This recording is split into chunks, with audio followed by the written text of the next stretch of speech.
Man, Adam 22 gets checked by Andrew Tate. I mean, pretty much academics. I'm like, call him a tender dick without calling him that. No bullshit. Let me say something.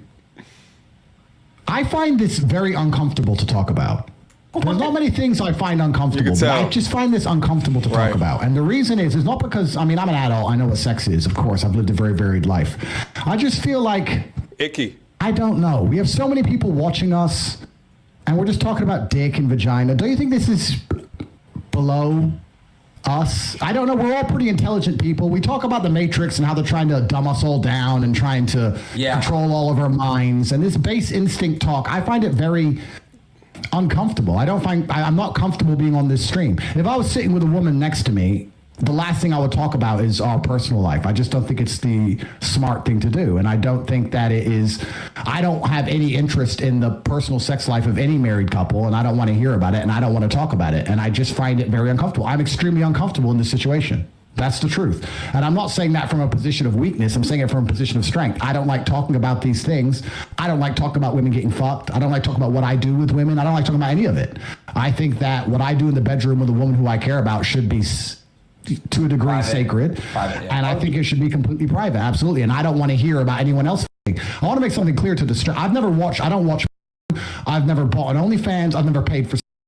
My relationship with involves love, and I don't think it should happen outside of love. And I think that's the way that sex should operate. And I think that when you decide, and once again, I could be wrong, when you decide to keep exclusively for love, there's something beautiful and special about it. And if you decide not to do that, then you keep chasing a new high. And you can have threesomes and a bunch of girls, and I'm not saying I haven't done it, but eventually you're constantly just chasing a new high, and you end up just doing something weird.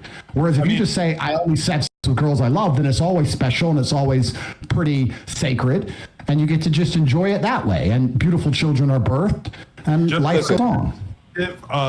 In maybe like the last 5 years of our relationship, I can really only think of maybe like 1 or 2 times that we've had sex with a girl off camera. For the most part, we are monogamous. We just fuck around on camera. And I think if anything, our realization is that the world is so extremely fascinated by a couple like us who are open-minded, because there's a lot of conversations about polyamorous relationships. And, you know, in our case, I do think it's kind of disingenuous for everybody to act like we're in this crazy poly relationship when we actually are monogamous, besides on camera.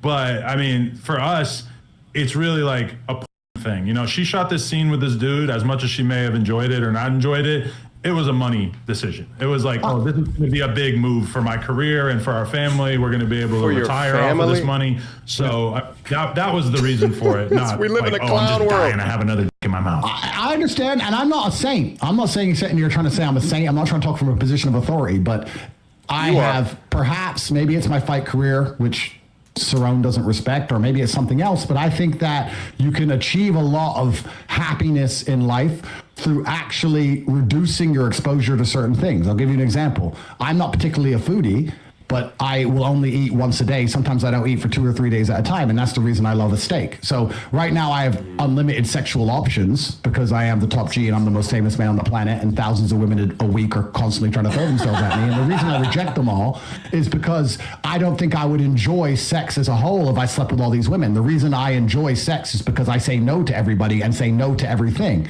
And by reducing my exposure to something, that's how I still find it interesting, and that's how I still enjoy it. So I know what you're saying. I'm just talking from my personal experience. I try very hard to not give in to any temptations and try to avoid them. And I'm not saying I'm a perfect person, but by doing that, I find satisfaction in the world. So if I feel like fucking, I quite often don't.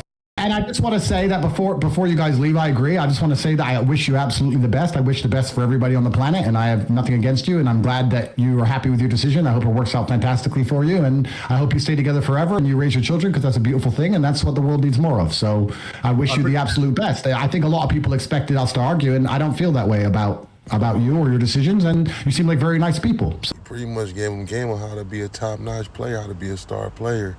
But Adam moves like a weirdo, tender dick nigga like academics. So it ain't gonna work for him. You either have it or you don't.